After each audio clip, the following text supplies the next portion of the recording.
क़यामत के दिन एक बंदे को खड़ा किया जाएगा, गुनाह किया होगा, तौबा की होगी, गुनाह किया, तौबा की, गुनाह की, सारी जिंदगी उसका यही हाल रहा।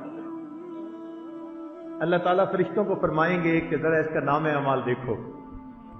वो कहेंगे या अल्लाह सारी जिंदगी यही करतूत रहे, गुनाह करता तौबा करता, गुनाह करता तौबा करता। अल्लाह ताला फरमाएंगे अच्छा, मेरा बंदे को शैतान गिराता था गुनाह के साथ, ये फिर खड़ा हो जाता था तौबा करके, फिर वो गिराता था, फिर खड़ा हो जाता था, सारी जिंदगी शैतान गिराता रहा, ये गिर के पड़ा नहीं रहा, ये तौबा के जरिए खड़ा होता रहा।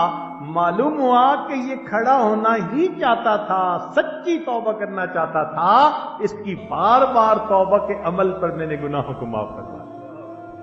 इसने हार तो नहीं ना मानी शैतान से। और ये भी है, हर बंदे को मोहलत भी नहीं मिलती।